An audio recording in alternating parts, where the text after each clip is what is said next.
ॐ नमो भगवते वासुदेवाय। ॐ नमो भगवते वासुदेवाय। ॐ नमो भगवते वासुदेवाय।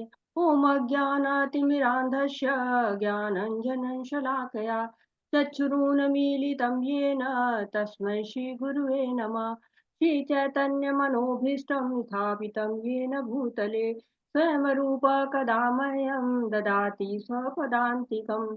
वन्देऽहं श्रीगुरु श्रीयुतपदकमलं श्रीगुरून् वैष्णवांश्च श्रीरूपं साग्रजातं सहगण रघुनाथ अन्वितं तं सजीवं साद्वैतं सावधूतं परिजनसहितं कृष्णचैतन्यदेवं श्रीराधा कृष्णपादान् सर्वललिता श्रीविशाखा अन्विताश्च।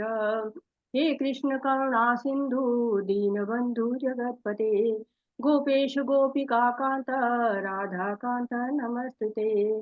तप्त कांचन गौरांगी राधे वृंदावनेश्वरी वृषभानुसुते देवी प्रणमामि हरिप्रिये।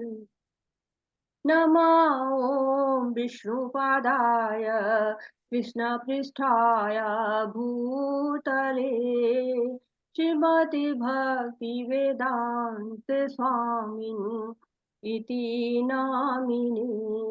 नमस्ते सरस्वती देवे गौरवाणी प्रचारिणे निर्विशेषा शून्यवादी पाश्चात्यदेशतारिणे। जय श्री कृष्ण चैतन्य प्रभु नित्यानंद श्री अद्वैत गदाधर श्रीवासादि गौर भक्तवृंद। हरे कृष्णा कृष्ण कृष्णा हरे हरे हरे राम राम राम हरे हरे। हरे कृष्णा। सभी को शील प्रभुपाद जी के द्वारा शील प्रभुपाद जी की जय। हरे कृष्णा। सभी को हरे कृष्णा।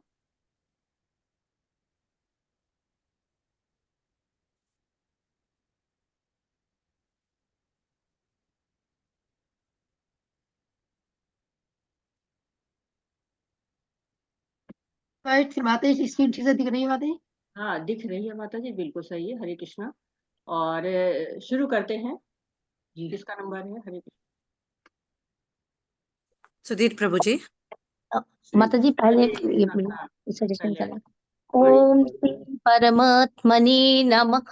यथयष्टदशयथयः बुद्ध्या विशुद्धया युक्तो नित्यात्मानं नियम्य च शब्दादीन् विषयान् त्यक्त्वा रागद्वेषो बुधश्च च विविक्तशीबिलगभाषी जत्पक्काय मानसः ध्यानयोगपरो नित्यं वैराग्यं समुपाश्रितः अहङ्कारं बलं दर्पं कामं क्रोधं प्ररिग्रहं विमुच्य निर्मम शान्तो ब्रह्मभूयाय कल्पते।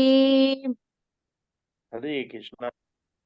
अपनी बुद्धि से शुद्ध होकर तथा धैर्य पूर्वक मन को वश में करते हुए इंद्रिय तृप्ति के विषय को त्याग कर राग तथा द्वेष से मुक्त होकर जो व्यक्ति एकांत स्थान में वास करता है, जो थोड़ा खाता है, जो अपने शरीर मन तथा वाणी को वश में रखता है, जो सदैव समाधि में रहता है तथा पूर्णतया विरक्त, मिथ्या अहंकार, मिथ्या शक्ति, मिथ्या गर्व, काम, क्रोध तथा भौतिक वस्तुओं के संग्रह से मुक्त है, जो मिथ्या स्वामित्व की भावना से रहित तथा शांत है, वह निश्चित ही आत्म साक्षात्कार के पद को प्राप्त होता है। हरे कृष्ण। हरे कृष्णा। तो आज हम लोग पढ़ रहे हैं 51 से लेकर और 78 तक पढ़ेंगे हम लोग श्लोका को। तो 51, 52, 53 में ब्रह्मन स्तर की बात हो रही है और 54, 55 में जो है वो ब्रह्मभूत अवस्था के बारे में बताया गया है। 56 से लेकर 66 तक जो श्लोक है वो कृष्ण भावनामृत में कार्य कैसे होते हैं उनके बारे में बताया गया है। और 67 से लेकर 78 तक जो है वो कंक्लूजन यानी कि उपसंहार बताया गया है। और इसी में अर्जुन का साक्षात्कार भी है, संजय का साक्षात्कार भी है और गुह्य ज्ञान, गुह्यतर ज्ञान और गुह्यतम ज्ञान के बारे में भी बताया गया है। तो हम लोग जो पढ़ते आए 1 से 6 अध्याय तक जब हम लोगों ने पढ़ा था, तो हम लोगों ने पढ़ा था कि कर्म के त्याग से श्रेष्ठ है कि विरक्त भाव से, यानी कि बिल्कुल आसक्ति के विहीन होकर जो कर्म को करना, ये सारांश था 6 अध्यायों का। अब अर्जुन का 18वें अध्याय में प्रश्न आया है, जिज्ञासा आई हुई है कि त्याग जो है और त्यागमय जीवन, इनका उद्देश्य जानना चाहते हैं अर्जुन। और इसके उसमें बता रहे हैं भगवान की नित्य कर्मों को हम नहीं छोड़ सकते हैं, हमको नित्य कर्म तो करने ही पड़ेंगे, लेकिन हम काम्य कर्मों को छोड़ सकते हैं। नित्य कर्म क्या होते हैं? जो कि निर्धारित कार्य है, जिनको अनिवार्य है, जिनको करना तो आवश्यक है, दैनिक क्रियाएं जैसे कि संध्या वंदन है और स्नान ध्यान है, ये सब करना तो आवश्यक है और काम्य कर्म हम छोड़ सकते हैं। लेकिन उसके बारे में भी दो विचारधाराएं हैं कि हम कर्मों को में न छोड़ के कर्म फल को छोड़ दें, और यज्ञ दान तब के कर्म को तो कभी भी नहीं त्यागना चाहिए। और इसमें कर्म करने के भाव के बारे में भगवान ने बताया है। साथ ही साथ बताया है कि ज्ञान कैसे 3 गुणों में होता है, कर्म के प्रेरक कौन से होते हैं, ज्ञानम, ज्ञेयम और परिज्ञाता, ये 3 कर्म के प्रेरक होते हैं। कर्म के 3 संगठक होते हैं, कर्म, कर्णम, कर्ता। और साथ ही साथ 5 चीजों के बिना हम कर्म को नहीं कर सकते हैं। कौन कौन से हैं, कोई बताएगा? वो 5 चीजें कौन है जिसके बिना कर्म संपन्न ही नहीं हो सकता है? हरे कृष्णा।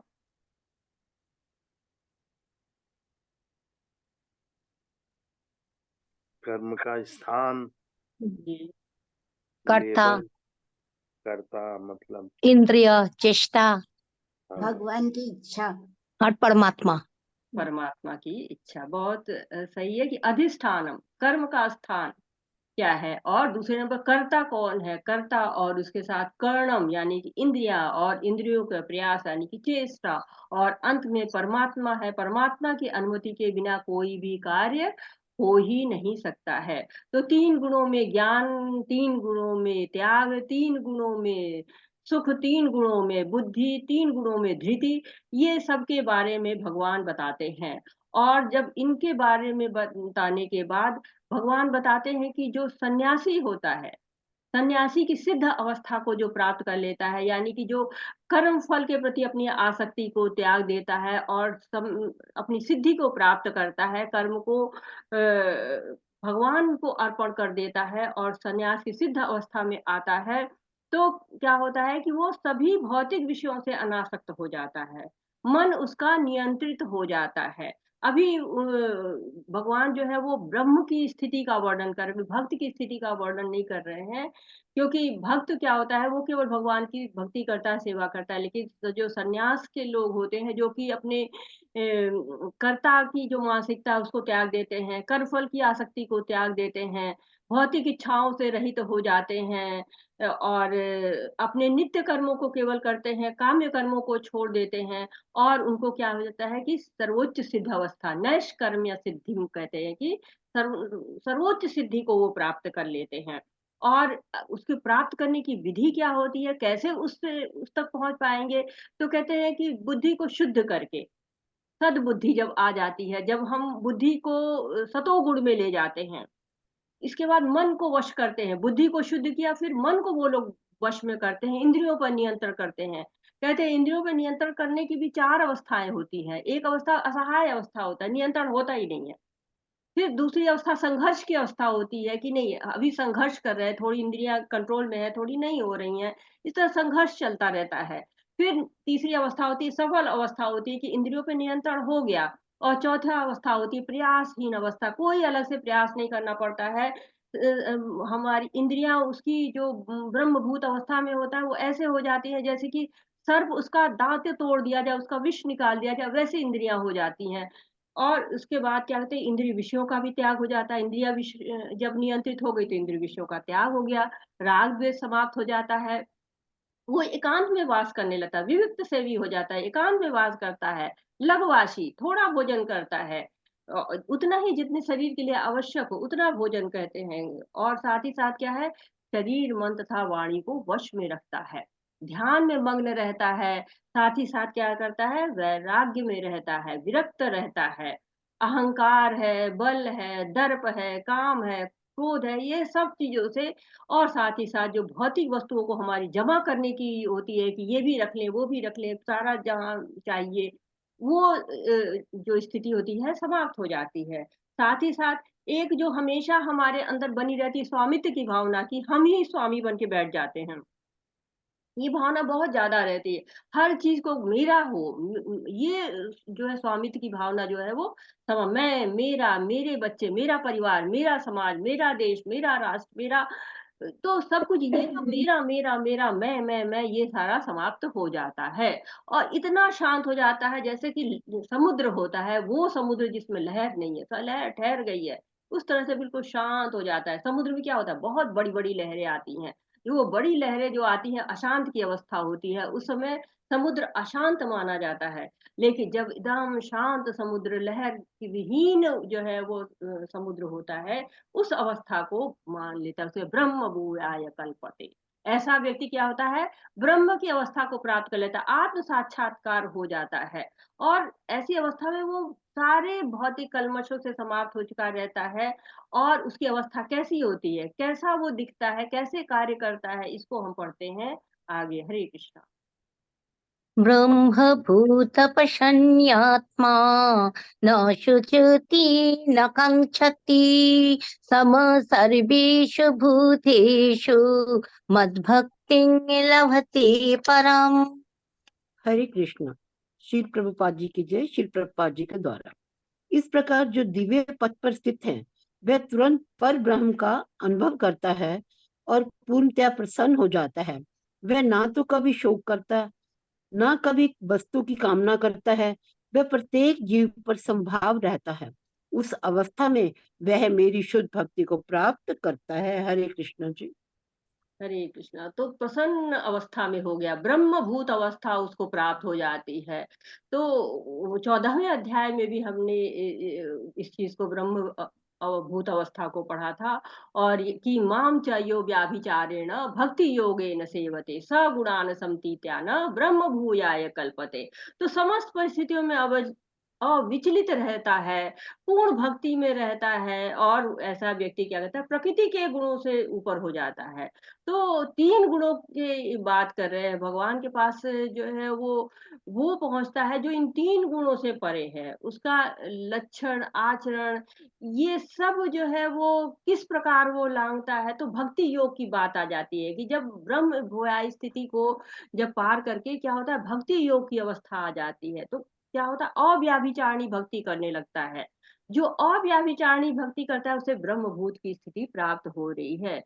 तो यहाँ पे कह रहे हैं कि कैसे ज्ञान के द्वारा जो योगी होता है वो सारी भौतिकता से अनासक्त होकर ब्रह्मभूत की अवस्था को प्राप्त करता है। जो ये असत पदार्थ होते हैं, जो अशाश्वत पदार्थ होते हैं, इन सब से उसका संबंध छूट जाता है। तो बहुत से लोगों का प्रश्न होता है कि संसार में रहेंगे तो संसार की वस्तुओं से कैसे अलग हो सकते हैं, संसार की वस्तुओं को अपनाना ही पड़ेगा।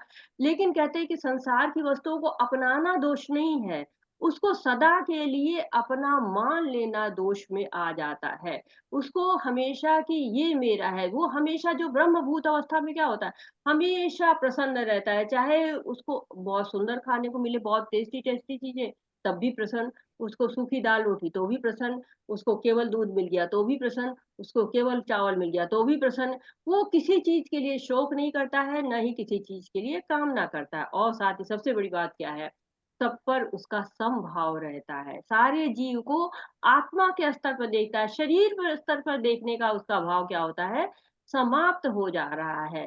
तो भगवान की जो पहली अवस्था है, ब्रह्म की प्राप्ति की अवस्था, उस अवस्था को वो प्राप्त करता है कि जब मतलब वो मुक्त होता है तो वो ब्रह्म में लीन होता है। तो ब्रह्म भूत की अवस्था, इसके आगे जब वो जो अवस्था होती है, भक्ति की अवस्था होती है, जब भक्ति करता है तब वो गोलोक धाम को जाने के अधिकारी होता है। लेकिन ये ब्रह्म भूत अवस्था की बात यहाँ पर हो रही है। हरे कृष्णा।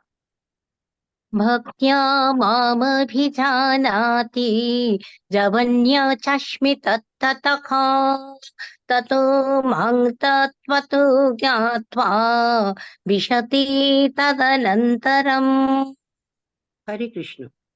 केवल भक्ति से मुझ भगवान को यथा रूप में जाना जा सकता है। जब मनुष्य ऐसी भक्ति से मेरे पूर्ण भावनामृत में होता है तो वह वैकुंठ जगत में प्रवेश कर सकता है। हरे कृष्ण जी। हरे कृष्णा। तो क्या कह रहे हैं भगवान की भक्त्या मामी जानाति। भगवान ये नहीं कह रहे हैं कि कर्मा मां भी जानाति, ज्ञाना माम भी जानाति, ध्यानम माम भी जानाति। नहीं, भगवान कह रहे हैं भक्त्या माम भी जानाति। तो जो भक्ति करता है वो भगवान को जानता है। प्रहलाद महाराज ने क्या किया, केवल भगवान का नाम लेके भगवान के धाम में पहुंच जाते हैं। विशते तदनंतरम। तो भगवान के धाम में जाने के लिए क्या है, भक्ति आवश्यक है। जो भगवान के ऐश्वर्य की पूजा करते हैं वो बैकुंठ लोक में प्रवेश करते हैं, और जो भगवान के श्याम सुंदर रूप की पूजा करते हैं वो जाते हैं भगवान के धाम। भगवान को मानसिक चिंतन या कोई डिग्री लेकर नहीं जा सकता है, उनको सेवा के द्वारा ही जाना जा सकता है। तो ब्रह्मभूत अवस्था के बाद भगवान की सेवा, भगवान के श्रवण कीर्तन करके प्राप्त की जा सकती है। और इसके लिए किसकी आवश्यकता होती है, गुरु की आवश्यकता होती है। क्योंकि भगवान कहते हैं ना कि नाहम प्रकाशम सर्वस्वम योग माया समावृतम। तो वो सबके लिए उपलब्ध नहीं होते हैं। वो गुरु के मार्गदर्शन में भक्तों की संगति करके और 3 गुणों से ऊपर उठ के हमें भक्ति करनी पड़ती है। तो भगवत गीता में कर्म योग, ज्ञान योग, अष्टांग योग सबके बारे में चर्चा हुई है। और कर्म योगी इंद्रियों से भगवान की सेवा करते हैं। जो ज्ञान योगी होते हैं वो ज्ञान से, जो है वो बुद्धि से भगवान की सेवा करते हैं। और जो अष्टांग योगी होता है वो मन से भगवान की सेवा करता है। और भगवान का कहना है कि जो भगवान को यथारूप में जानता है उसके लिए क्या है, भक्ति मार्ग ही सर्वश्रेष्ठ है। अन्य अभिलाषिता शून्यम ज्ञान कर्मादि अनावृतम अनुकूलेन कृष्णेन अनुशीलन भक्ति उत्तमा। तो ऐसा ही भक्त जो इंद्रियों से, बुद्धि से, मन से भगवान की सेवा करता है, और ऐसा ही भक्त भगवत धाम को प्राप्त करता है। जैसे बच्चे को बाप का संरक्षण मिल जाता है, वैसे भक्त को भगवान का संरक्षण मिल जाता है। और ये भगवान की असंख्य कृपा है। भगवान भक्त के समक्ष ही प्रकट होते हैं। भगवान भक्ति के द्वारा ही जीते जाते हैं। भक्ति ही डिग्री है और कोई डिग्री नहीं है। भगवान जो है कहते हैं ना, भक्त अमाम भी जानाती। भक्त पर भगवान इतने कृपालु हैं कि उनको अपने पास जगह देते हैं, अपने धाम में, अपने पास, अपनी सेवा में रखते हैं। हरे कृष्णा। सर्वकर्मण्यपि कुर्बाणो मदिबपश्रयः मत्प्रसादात् तमप्नोति शाश्वतं पदमाप्ययम्। हरे कृष्ण। मेरा शुद्ध भक्त मेरे संरक्षण में समस्त प्रकार के कार्यों में संलग्न रहकर भी मेरी कृपा से नित्य तथा अविनाशी धाम को प्राप्त होता है। हरे कृष्ण जी। बहुत बहुत धन्यवाद माता जी। हरे कृष्णा। बहुत बहुत धन्यवाद माता जी। तो भक्ति अकेले ही वो क्षमता रखती है, वो किसी की भी प्रगति कर सकती है। यदि कोई भगवान का आश्रय ले लेता है तो भगवान की कृपा से अविनाशी धाम को प्राप्त करता है। तो 18वें अध्याय में 54वें श्लोक तक भगवान मद की बात नहीं करते हैं। मद यानी कि मैं, अपनी बात नहीं करते हैं। अब भगवान मद की बात करते हैं। मां, मद, मत, ये सब भगवान बता रहे हैं। भगवान कर्म योगी कृष्ण के बारे में नहीं जानता है, ज्ञान योगी कृष्ण के बारे में नहीं जानता है, भक्त योगी ही केवल भगवान के बारे में जानता है। और भगवान भक्ति योग का वर्णन करते हुए कहते हैं, माँ मद मत मेरा है ये। भक्त क्या करता है, मद व्यपाश्रय लेता है, उसको मत प्रसादा प्राप्त होता है। प्रसाद बहुत आवश्यक है, कृपा है, दया है भगवान की, शुद्धता प्रदान करती है। प्रसाद लेने का अर्थ होता है कि जीव से प्राप्त होने वाला भगवान का रस। लेकिन प्रसाद वहीं तक सीमित नहीं है, व्यापक अर्थ में है, कृपा है, दया है, भगवान की दया है। उनकी कृपा चाहिए तो प्रसाद पवित्र कर सकता है, शुद्धि कर सकता है, स्थिति दृढ़ कर सकता है, मुक्ति प्रदान कर सकता है, जैसे नारद को मिल गई थी। तो यहाँ पर भक्ति की शक्ति की बात हो रही है। भक्ति सबसे नीचे स्तर वाले जो मनुष्य होते हैं और सबसे ऊंचे भगवत धाम तक उनको पहुंचा सकता है, परम धाम तक पहुंचा सकता है, जो शाश्वत है, जो नित्य है। कभी कभी लग सकता है कि जो भक्त है वो भौतिक कार्यों में संलग्न है, कि गाड़ी का यूज कर रहा है, हवाई जहाज का यूज कर रहा है, मोबाइल लैपटॉप का प्रयोग कर रहा है, पर वो भगवान के लिए करता है। मद व्याप आश्रय मेरे संरक्षण, भगवान कह रहे कोई भी कार्य कर रहा है वो गुरु के निर्देशन में कर रहा है, भगवान के निर्देशन में कर रहा है, तो वो अविनाशी धाम को जरूर जाता है और शुद्ध भक्ति प्राप्त करता है। कोई टाइम लिमिट नहीं है शुद्ध भक्ति की, हमेशा 24 घंटे 100% भगवान की सेवा में, भगवान के आश्रय में। और ये आश्रय आता कहाँ से? गुरु से आता है, किसी भक्त के माध्यम से आता है। कृष्ण का वादा है कि मेरा आश्रय है, तो वो जो भी कर रहा है वो मेरे लिए कह रहा है। महात्मानुवस्तु माम पार्थ दैवीं प्रकृति आश्रम, दैवी प्रकृति आश्रित। तो जीव क्या है? दास है, जीवे स्वरूप है, नित्य कृष्ण दास है। तो गोपी भक्त पदम कमल दास, दासानुदास। तो जो नौकर होता है, आप जैसा उसको काम देते हैं वो करता है, वो पैसा नहीं मांगेगा। वो, और जो वो पैसा आप नहीं उसको देंगे तो वो काम नहीं करेगा। परंतु जो दास होता है, नौकर पैसे का है, जितना आप पैसा देंगे उतना काम करेगा, जब देंगे तो करेगा, नहीं देंगे नहीं करेगा। लेकिन जो दास होता है वो बिना पैसे के 24 घंटे आपके लिए काम करता है, जो कहते हैं ना इंग्लिश में स्लेव। तो जो दास होता है, जो कृष्ण का दास है, भगवान के लिए 24 घंटे काम करता रहता है और कृष्ण के धाम को पहुंचता है। कितना सुंदर है, चिंतामणि धाम है भगवान का, और भक्त वहां पहुंचना चाहता है और उसके लिए दासानुदास बनकर रहता है। हरे कृष्णा। चेतसा सर्वकर्माणि मयि सन्न्यस्य मत्परखा बुद्धियोगमुपाश्रित्य मच्चित्ता सततं भव। कृष्ण बताते हैं सभी को, सारे कार्यों के लिए मुझ पर निर्भर रहो और मेरे संरक्षण में सदा कर्म करो। ऐसी भक्ति में मेरे प्रति पूर्णतः सचेत रहो। हरे कृष्ण। हरे कृष्णा। तो चेतसा सर्वकर्माणी, यदि हम सजग रह के बुद्धि लगा के कर्म करें तो क्या होगा? कह रहे भगवान की मई सन्न्यास्य मत पर, मेरे संरक्षण में रहो, मेरे ऊपर निर्भर रह के कर्म करो। तो बुद्धि योगम उपाश्रित, भगवान बुद्धि योग का कई जगह प्रयोग करते हैं कि बुद्धि योग से मेरे जो है आश्रित रहो। फिर यहाँ पर भी प्रयोग कर रहे हैं, पहले भी कई जगह पे कर चुके हैं। ऐशा ते मिहिता सांख्ये बुद्धि योग तुमाशु बुद्धि आयुक्तो यया पार्थ कर्म बंधन प्रहासि। तो जब उस ज्ञान से कर्म होता है तब कर्म बंधन से हम मुक्त हो जाते हैं। तो अर्जुन शरण ग्रहण करते हैं, इसलिए कृष्ण उनको बुद्धि योग देते हैं। ददामी बुद्धि योगम तम, भगवान बुद्धि योग देते हैं, अर्थात ऐसी बुद्धि जो कृष्ण के लिए ही प्रयोग की जाए। तो इसमें भगवान बिल्कुल स्पष्ट कर दे रहे हैं। और एक बात और भी स्पष्ट करने की है कि बुद्धि योग का मतलब क्या होता है? भक्ति योग होता है। तो हमने 4 योग पढ़ा है, कर्म योग, ज्ञान योग, ध्यान योग और प्लस भक्ति योग। भक्ति योग ही बुद्धि योग कहा जाता है। तो भगवान कह रहे जो भी कर्म करो वो मेरे सजग रहो और मेरी बुद्धि में करो, मेरे के लिए अपनी भक्ति को लगाओ, अपनी बुद्धि को मेरे में लगाओ। हरे कृष्ण। मच्चित्त सर्वदुर्गाणि मत्प्रसादात् तरिष्यसि अथा चेत्तमहङ्कारान् न शस्यसि विनक्ष्यसि। कृष्ण, यदि तुम मुझसे भावना भावित होंगे तो मेरी कृपा से तुम बद्ध जीवन के सारे अवरोधों को लांघ जाओगे। लेकिन यदि तुम मिथ्या अहंकार वश ऐसी चेतना में कर्म नहीं करोगे और मेरी बात नहीं सुनोगे, तुम विनष्ट हो जाओगे। हरे कृष्ण। हरे कृष्णा। तो इसके पहले वाले श्लोक में भगवान ने बताया कि क्या मन स्थिति होनी चाहिए, कि सारे कार्य के लिए मेरे ऊपर निर्भर रहो।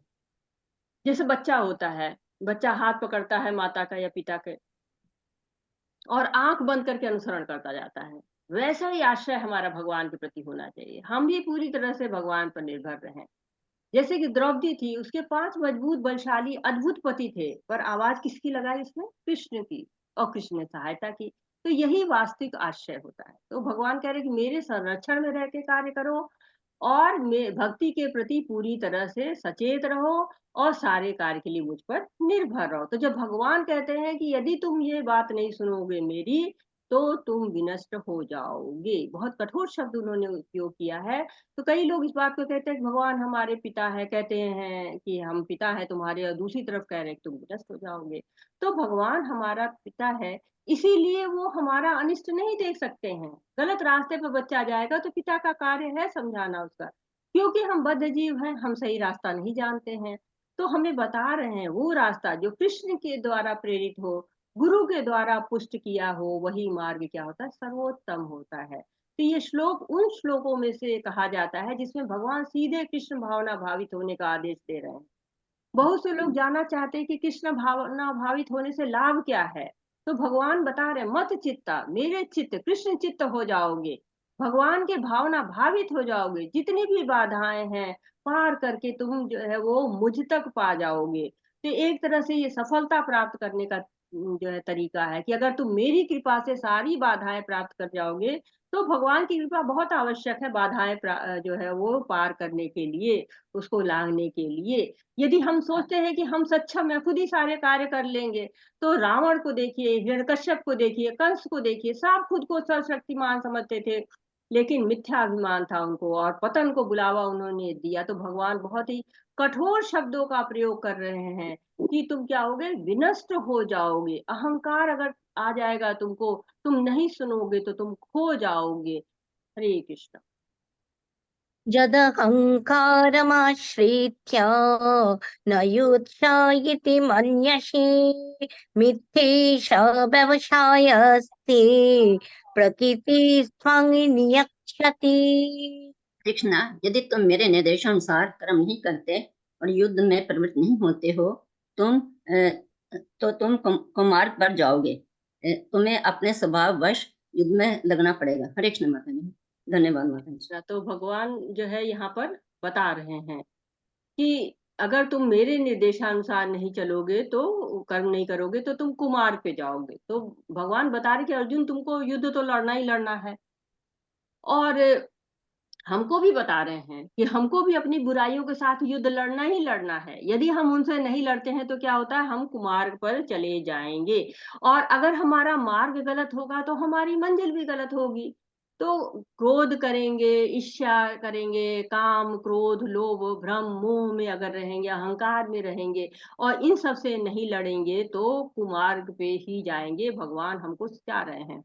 अब कह रहे हैं कि यदि अर्जुन युद्ध करेगा तो अपने स्वभाव के अनुसार ही, तो फिर भगवत गीता की आवश्यकता ही क्यों पड़ गई। तो पहले अर्जुन ने मना किया था कि मैं युद्ध नहीं करूंगा, और कृष्ण कह रहे हैं कि युद्ध तो तुम करोगे ही, क्योंकि तुम क्षत्रिय हो, तुम्हारा स्वभाव है। तो उन्होंने भगवत गीता क्यों बोली, तो इसलिए कि वह युद्ध करे, सही जगह पे करे, सही समय पर करे, सही कारण के लिए करे और सही चेतना से करे। कि कोई भी जैसे कि सिपाही होता है, वो सही तरीके से युद्ध करता है तो मेडल पाता है, लेकिन यदि यही सिपाही जाके अपने घर पर किसी पड़ोसी को मार दे तो फांसी चढ़ जाता है। तो भले ही छतरी का स्वभाव युद्ध है, लेकिन युद्ध का नियम आवश्यक है। तो जो भी हमारा स्वभाव है, उसके लिए हमें सही समय होना चाहिए, सही स्थान होना चाहिए, सही चेतना होनी चाहिए, और उसके अनुसार जब कर्म किया जाता है तो वह उचित होता है। यदि धर्म के अनुसार कार्य करते हैं तो उचित होता है। और भगवत गीता हमको यही सिखाती है कि परिस्थितियों के अनुसार उचित निर्णय लेकर धर्म के अनुसार हमको कार्य करना चाहिए, क्योंकि जो मनुष्य होता है वो प्रकृति से हारता है। प्रकृति बहुत प्रबल होती है, और उस से हार जाने का मतलब होता है कि वह अनेक अधम योनियों में जन्म लेता है, इस देहांतरण करता रहता है, इस योनि से इस उस योनि में, और अपनी प्रकृति के साथ ही हमेशा रहता है। लेकिन जब हम उसको गुरु के साथ हो जाते हैं, भक्तों के साथ हो जाते हैं, साधु संगा करने लगते हैं, तो उस प्रकृति को हम बदल पाते हैं। जैसे नदी होती है, नदी का प्रवाह बहुत तेज चलता है, वो उसको रोक पाना बहुत ही मुश्किल होता है, लेकिन उस प्रवाह को मोड़ा जा सकता है। तो ये जीव होता है, वो स्वभाव के परवश कैसे हो जाता है, इसकी भी बात करते हैं। हरे प्रभावजेन कुन्तेया निबध्याश्वेन कर्मणा कर्तुम् इच्छासि जन्मोहात् करिष्यस्य वशोऽपि तात्। हरे कृष्णा माता जी, सादर प्रणाम। हरे कृष्णा सभी को। इस समय तुम मोहवश मेरे निर्देशानुसार कर्म करने से मना कर रहे हो, लेकिन हे कुंती पुत्र, तुम अपने ही स्वभाव से उत्पन्न कर्म द्वारा बाध्य होकर वही सब करोगे। हरे कृष्णा।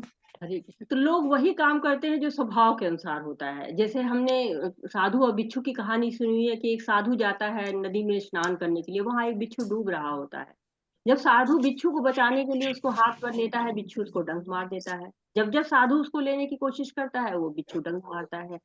तो लोग कहते हैं कि वो बिच्छू इतना डंक मार रहा है, साधु आप क्यों उसको बचाना चाह रहे हैं? तो साधु ने कहा कि वो अपना स्वभाव नहीं छोड़ता, मैं अपना स्वभाव कैसे छोड़ दूं?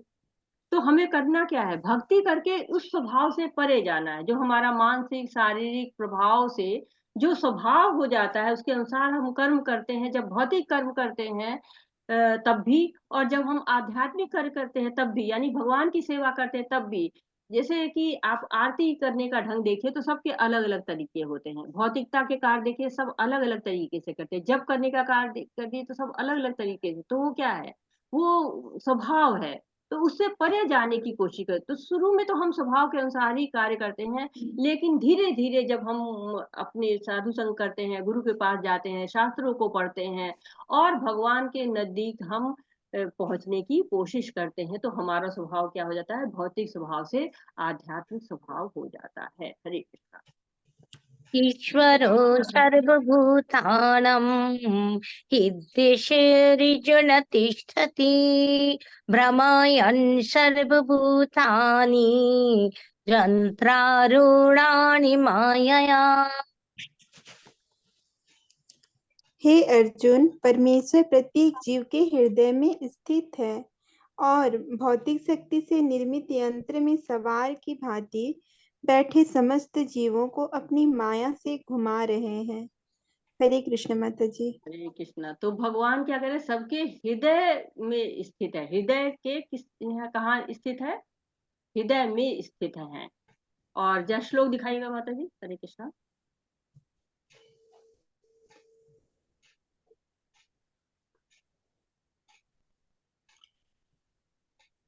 श्लोक 61 है माता जी। यहाँ पे ईश्वरः सर्वभूतानां हृदय देशे अर्जुन तिष्ठति। हृदय देश, हृदय के देश में जो है वो स्थित होता है, जो ईश्वर होते हैं। तो भगवान हृदय के क्षेत्र में निवास करते हैं।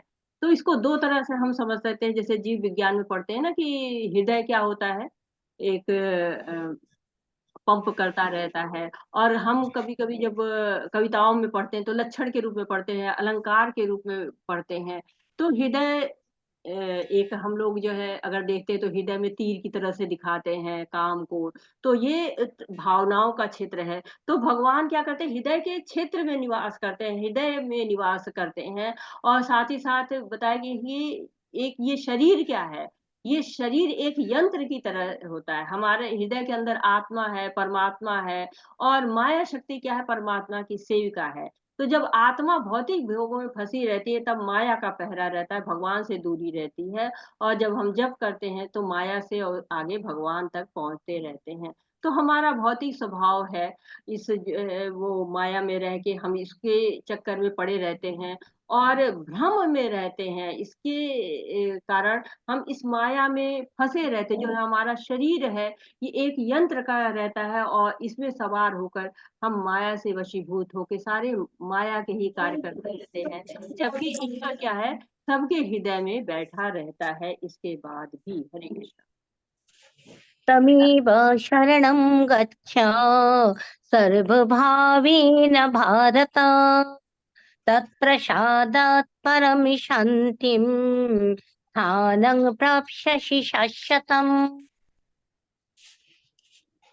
हे भारत, सब प्रकार से उसी की शरण में जाओ। उसकी कृपा से तुम परम शांति को तथा परम नित्य धाम को प्राप्त करोगे। हरे कृष्ण माता जी। हरे कृष्णा जी।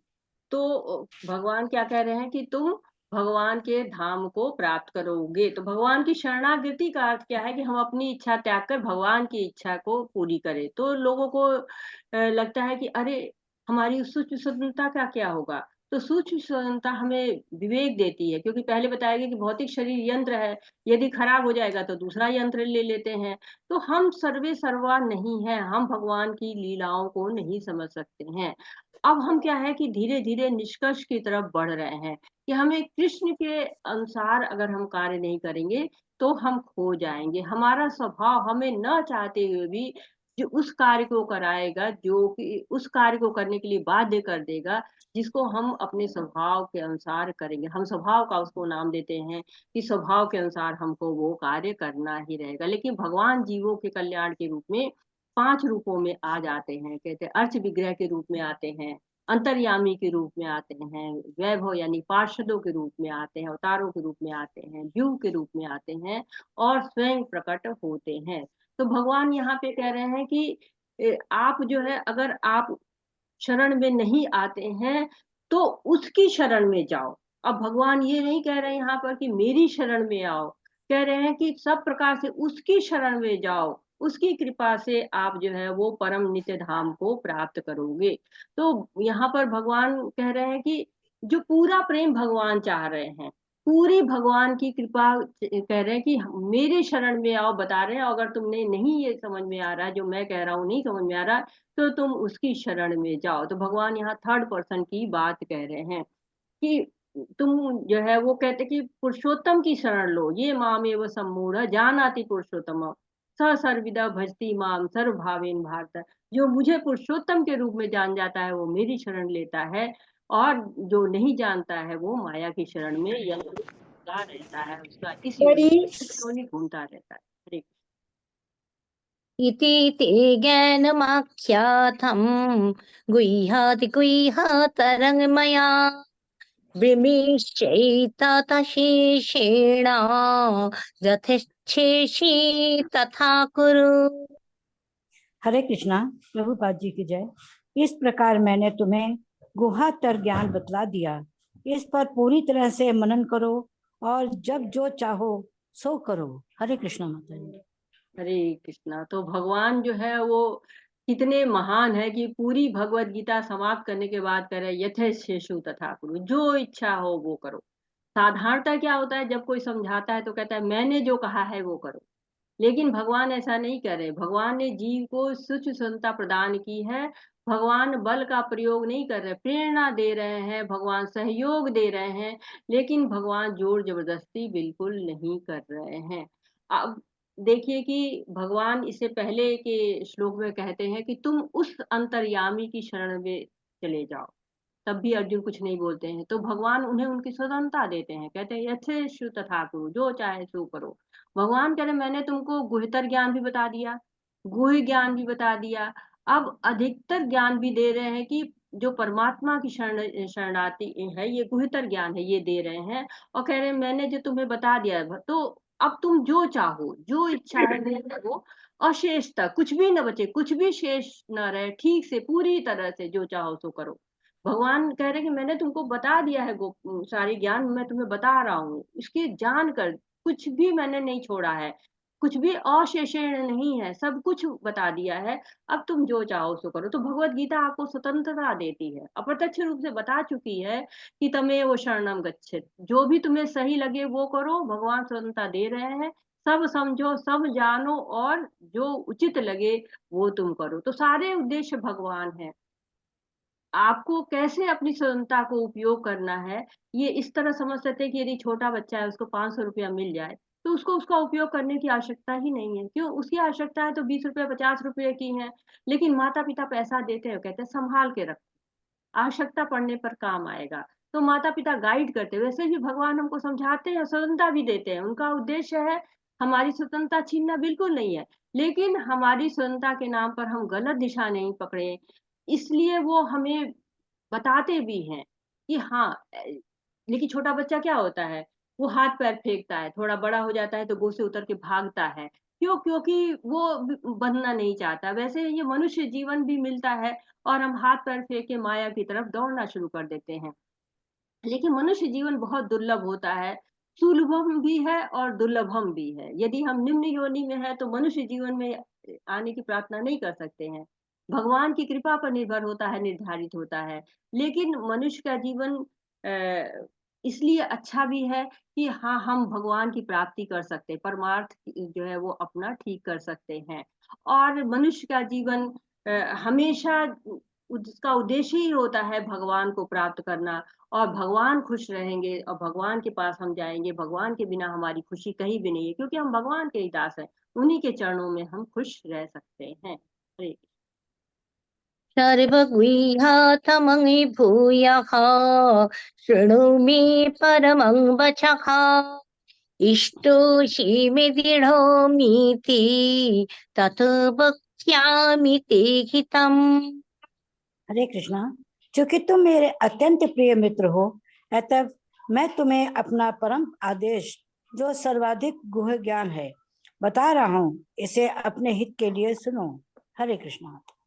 हरे कृष्णा। तो भगवान क्या कह रहे हैं, निष्कर्ष शुरू हो रहा है। अब बहुत सुंदर श्लोक है और भगवान के वाक्यों का अंतिम चरण शुरू हो गया है। भगवान सर्वाधिक गोपनीय ज्ञान दे रहे हैं। पहले उन्होंने ब्रह्म का ज्ञान दिया था, फिर परमात्मा का गुह्यतर ज्ञान दिया और सर्व गुह्यतम ज्ञान दे रहे हैं। क्यों? भगवान अपना बिल्कुल दिल निकाल कर दे रहे हैं अर्जुन के लिए। केवल वो गुरु नहीं है कि जो है लेक्चर दिया और चले गए, बल्कि वो गुरु वो है जो शिष्य के लिए सोचते हैं, उनके सुख दुख में शामिल होते हैं। उससे भी अच्छा और बहुत मजबूत संबंध श्री कृष्ण और अर्जुन का है।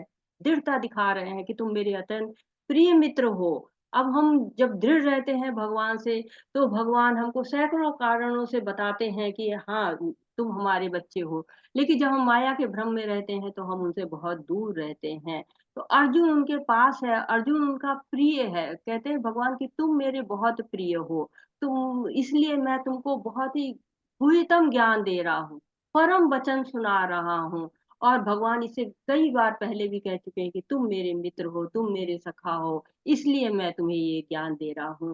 हरे कृष्ण। मन्मना भव मद्भक्तो मद्याजी मङि नमस्कुरु मामे वैशसि सत्यं ते प्रतिजाने प्रियोषि मे। हरे कृष्णा, सदैव मेरा चिंतन करो, मेरे भक्त बनो, मेरी पूजा करो और मुझे नमस्कार करो। इस प्रकार तुम निश्चित रूप से मेरे पास आओगे। मैं तुम्हें वचन देता हूँ, क्योंकि तुम मेरे प्रिय परम मित्र हो। हरे कृष्णा माता जी, बहुत बहुत धन्यवाद। हरे कृष्णा माता जी, बहुत बहुत धन्यवाद। तो भगवान रास्ता दिखा रहे, पहले ही बता चुके हैं 9वें अध्याय के आखिरी श्लोक में।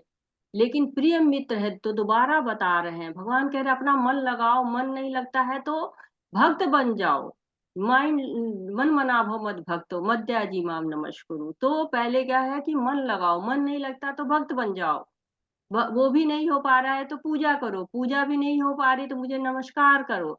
कम से कम यही करो, जब नमस्कार करते करते पूजा भी होने लगी, पूजा करते करते भक्त भी बन जाओगे, और भक्त बन जाओगे तो मन तो लग ही जाएगा।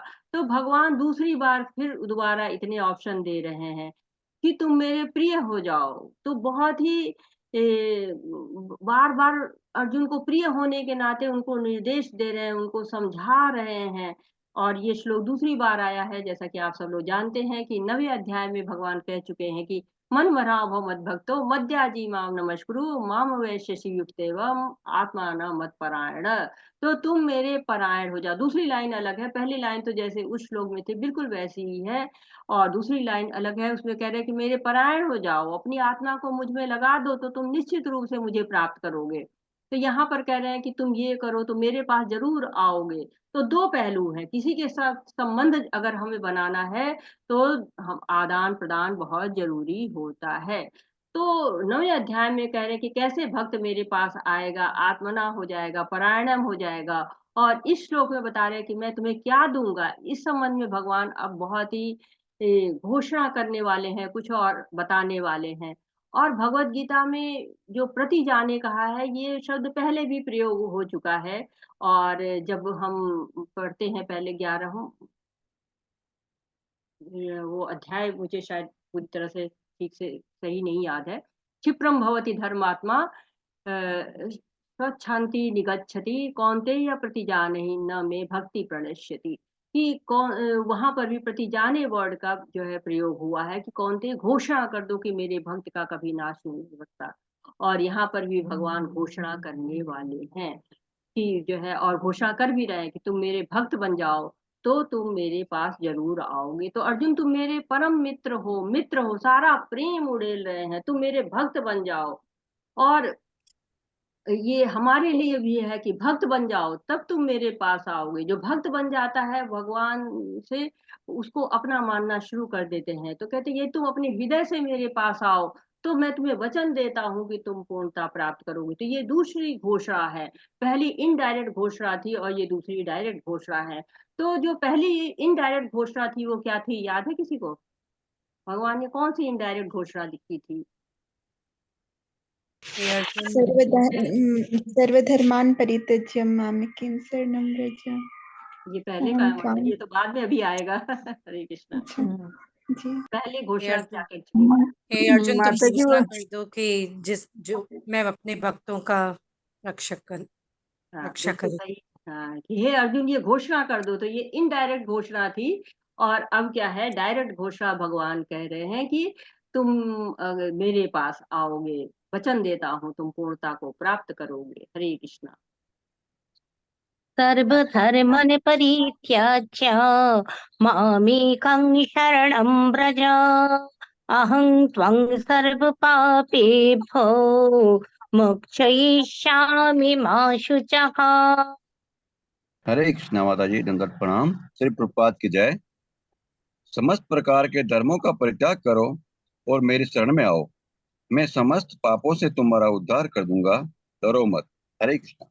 हरे कृष्णा। तो भगवान ने अनेक तरह का ज्ञान दिया है, भगवत गीता में धर्म बताया है, ज्ञान दिया है, पर ब्रह्म का ज्ञान दिया है, परमात्मा का ज्ञान दिया है, वर्ण का ज्ञान दिया है, आश्रम का ज्ञान दिया है, और मन का संयम बताया है, इंद्रियों का नियंत्रण बताया है, ध्यान योग बताया है, और संन्यास का जो है ज्ञान बताया है। तो विभिन्न प्रकार के धर्म और ज्ञान दिए हैं उन्होंने, और ज्ञान योग, कर्म योग, ध्यान योग बताया ही है।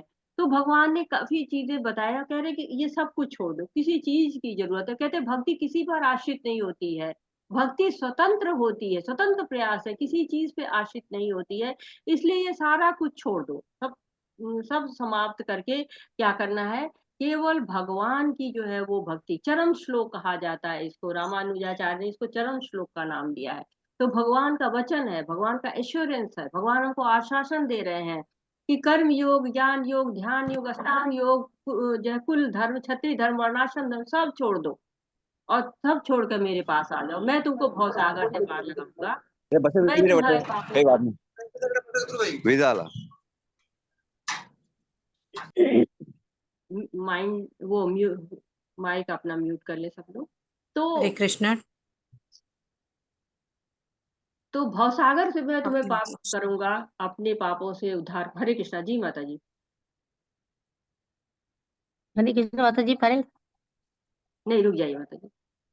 तो जो है कह रहे हैं भगवान की तुम्हें मैं भवसागर से पार कराऊंगा, मैं तुम्हारा पापों से उद्धार कर दूंगा। तो भगवान एक तरह से किस्मत बदलने की बात कर रहे हैं कि जो हमने कर्म किए हैं उससे हमको अगली योनि मिलनी है, परंतु जब हम सारे कर्म फल समाप्त कर देंगे तो अगली योनि की चिंता ही नहीं करनी है। तो भगवान कह रहे हैं डरो मत, अभय प्रदान कर रहे हैं भगवान, सारे बंधन छुड़ा रहे हैं, क्योंकि वो स्वयं बद्ध नहीं है।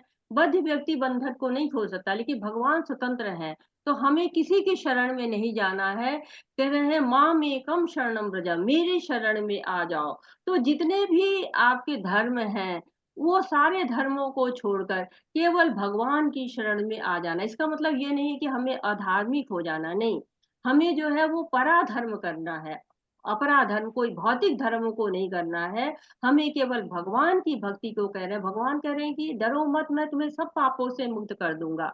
तो भगवान कहते हैं ना कि ईशान तत्व गतम पापम जानानाम पुण्य कर्मणाम, ते द्वंद्व मोह निर्मुक्ता भजन्ते माम दृढ़व्रता, कि जिसने पाप कर्म पूर्णतया नष्ट हो जाते हैं वो भगवान की सेवा करते, तो पहले पापों को नष्ट करना पड़ता है, तब जाके भगवान की सेवा हो जाती। तो भगवान करे मैं पाप कर्म सब नष्ट कर दूंगा, तो क्या होगा, आराम से भक्ति आप कर सकोगे। भगवान पापों को नष्ट करने की बात कर रहे हैं। जैसे माँ कहती है कि बच्चे गंदा होके कहीं बाहर से आते, तो माँ कहती है कि जाओ खुद साफ होके आओ, तो बच्चा कहता है मुझसे नहीं होगा, तो माँ कहती है आओ मैं तुम्हें साफ कर दूं। वैसे भगवान कह रहे हैं कि सर्व पापेभ्यो मोक्षयिष्यामि माँ शुचः, तो मैं तुम्हारी रक्षा करूंगा। ये श्लोक हमको बताता है कि भगवान कितना हमारे प्रति, जीव के प्रति प्रेम करता है, और हमको जो है वो अपने पास वो बुला रहे हैं। तो भगवत गीता भगवान के प्रेम को दिखाते हैं, हमको कहते हैं कि मैसेज दे रहे हैं, कि कॉल फॉर लव कहते हैं, कि अपने प्रेम के लिए बुला रहे हैं। तो माम एकम जो है वो मेरी शरण को ग्रहण करो। तो ये बहुत ही उच्च जो है वो मार्ग है कि भगवान के रास्ते पे चल दो। ये सार्वभौमिक सिद्धांत है कि ढेर सारे जो धर्म हैं वो आपको तरह तरह के रास्ते बताते हैं, लेकिन जो भगवान की तरफ रास्ता जाता है वो भक्ति का ही रास्ता होता है। जैसे गोपियां थी, वो सारे बंधन तोड़ के सर धर्मान परित्यज्य वो केवल भगवान कृष्ण से मिलने जाती थी। हरे कृष्ण। इदं ते न तपस्काय न भक्ताय कदाचन न चाशुश्रुषवे वाच्यं न च मङ्योऽभ्यसूयति। हरे कृष्णा। जय गुह्य ज्ञान, यह गुह्य ज्ञान उनको कभी भी न बताया जाए जो न तो संयमी हैं, न एक निष्ठ, न भक्ति में रत हैं, न ही उसे जो मुझसे द्वेष करता हो। हरे कृष्णा। हरे कृष्णा। तो क्या बता रहे हैं, जो संयमी नहीं है, जो एकनिष्ठ नहीं है, जो भक्ति में रत नहीं है, जो द्वेष करता है, और तो बचा कौन, भगवान से जो ईर्ष्या करता है। तो यदि आप भगवान की सेवा मन में नहीं कर रहे हैं, तो आप कहीं ना कहीं आप द्वेष कर रहे हैं भगवान से। तो भगवान क्या कहना चाह रहे हैं कि कई चीजें हैं। पहले तो ये ज्ञान दे रहे हैं, जैसे पिता के पास कोई बहुमूल्य खजाना है, उसको छिपा के रखा है सबकी नजरों से, किसी को नहीं पता, परंतु जब वो बच्चा बड़ा होता है तो उसको खजाना देते हैं, कहते हैं इसको ठीक से खर्च करना। उसी तरह भगवान भी खजाना दे रहे हैं उन बच्चों को जो ठीक से खर्च करने के लायक हैं, सबको नहीं दे रहे हैं, क्योंकि सब इस योग्य नहीं है, वो खजाने को नहीं संभाल पाएंगे। तो कई बार पिता टुकड़ों में खजाना देते हैं, क्योंकि भगवान अपने आप को सामने ला रहे हैं। यदि हम उनसे आकर्षित हो तथा उनकी तरफ मुड़े, उनसे प्रेम करें, तो प्रेम पाए। वो चाहते हैं कि हम योग्य बने, हम बड़े हो जाएं, हम भगवान को जाने। तो भगवान इसे पब्लिक में क्यों बोले, भगवान ने अगर ये वाणी सबके लिए है, इसीलिए उन्होंने पब्लिकली वहां पर बोली कि सब योग्य बने। युद्ध भूमि बोली जहां बहुत ज्यादा लोग इकट्ठा थे, कि सब लोग जो है जाने, सब लोग उनसे प्रेम करें। पिता जो है वो खजाना देते हैं और कहते किसी को मत बताना, मतलब कि अभक्तों को मत बताना। क्यों? क्योंकि जो मोती हंस के सामने फेंकना चाहिए, सुअरों के सामने नहीं फेंकना चाहिए। क्यों? क्योंकि उन्हें उसका मूल्य पता ही नहीं है। तो गुह्य ज्ञान और गुह्यतर ज्ञान किसी को भी हम दे सकते हैं, लेकिन जो गुह्यतम ज्ञान है वो हम सबको नहीं दे सकते हैं, जो अभक्तों को तो कतई भी नहीं दे सकते हैं। हरे य इदं परमं गुह्यं मद्भक्तेश विधास्यति भक्तिं मयि परं कृत्वा मामे वैशत्य संशयः। हरे कृष्णा।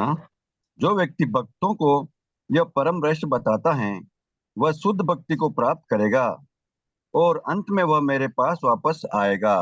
हरे कृष्णा माता जी, बहुत बहुत धन्यवाद माता जी, थैंक यू। हरे कृष्णा, बहुत बहुत धन्यवाद। तो कह रहे हैं कि यदि तुम मेरी भक्ति करोगे, पराभक्ति करोगे, तो अवश्य मुझे प्राप्त करोगे। तो श्रील प्रभुपाद जी हमें ये कह रहे हैं, क्योंकि हम पूरी तरह से भक्त नहीं है, तो हमें बता रहे हैं कि किस तरह से साधना करनी है जिससे हम शुद्ध भक्ति को प्राप्त कर सके।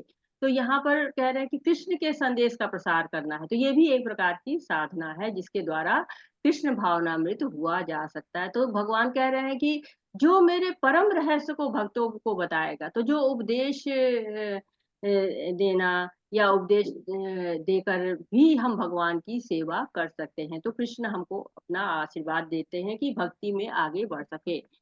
तो कई लोग सोचते हैं कि हम कैसे किसी को कह सकते हैं, हम तो इतने उन्नत भक्त है नहीं, और कलयुग में ज्ञान का बहुत अकाल है। ऐसे बहुत से लोग हैं जिनके पास ज्ञान नहीं है, लेकिन बहुत से भक्त ऐसे जो थोड़े समझ में इतनी समझ प्राप्त कर लेते हैं या बहुत अधिक ज्ञान प्राप्त कर लेते हैं, तो वो लोग कृष्ण के बारे में लोगों को बता सकते हैं। और उससे क्या होता है, भगवान के बारे में समझ और गहरी होती है और दृढ़ता आती है। इससे पहले भगवान कहते हैं कि शेयर मत करो। अब कह रहे हैं कि यदि कोई इस परम रहस्य को भक्तों को बताता है तो उसे शुद्ध भक्ति प्राप्त होगी और वह मुझ तक आएगा। मेरे भक्तों को बताओ, अर्थात वो भक्त जो भविष्य में भक्ति करने वाले हैं, उनके लिए नहीं, उनको नहीं बताना जिनसे को भक्ति से कोई मतलब नहीं होगा। तो भगवान को बहुत प्रिय है वो जो भगवान के बारे में लोगों को बताते हैं। और कहते हैं कि मैं चाहता हूँ कि लोग मुझ तक आए, और उन लोगों से वो प्रसन्न रहते हैं जो उनके कार्यों में सहयोग देते हैं। तो चैतन्य महाप्रभु जी ने भगवान की हरे कृष्णा मंत्र को जन जन तक पहुंचाने की बात की थी, और भगवान ये ज्ञान सबको बांटना चाहते हैं। हरे कृष्णा। न च तस्मन् मनुष्येषु कश्चिन्मे प्रियकृत्तमः भविता न च मे तस्मात् अन्यप्रियोतरो भुवि। हरे कृष्णा। प्रभुपाद जी की जय। प्रभुपाद जी द्वारा इस संसार में उसकी अपेक्षा कोई अन्य सेवक ना तो मुझे प्रिय है और ना ही कभी होगा। हरे कृष्णा।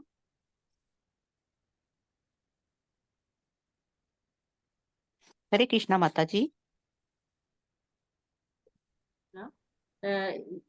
माता जी थोड़ा आगे पढ़िए, मैं आती हूँ। अध्येष्यते चैमं धर्मं संवादम् आवयः ज्ञानयुक्तेन तेनाहम् इष्टशामीति मे मतिः। और मैं घोषित करता हूँ कि जो हमारे इस पवित्र संवाद का अध्ययन करता है वह अपनी बुद्धि से मेरी पूजा करता है। हरे कृष्णा। प्रध्यामानशूयश्च शृणुवादपि यो नरः सोऽपि मुक्तशुभनिलोकन् प्राप्नुयात् पुण्यकर्मणम्।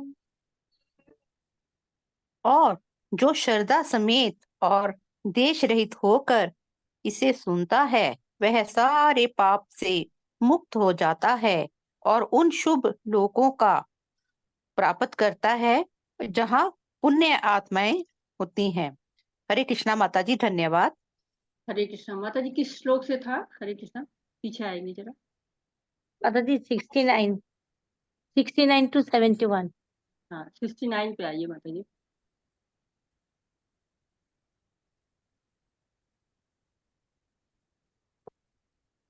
तो भगवान कह रहे हैं कि इस संसार में उसकी अपेक्षा कोई अन्य सेवक न तो मुझे अधिक प्रिय और न कभी होगा। तो ये उसकी बात कर रहे हैं जो भगवान के बारे में लोगों को बताते हैं, उनके बारे में बात की जा रही है। और साथ ही साथ जो है वो कहा जा रहा है कि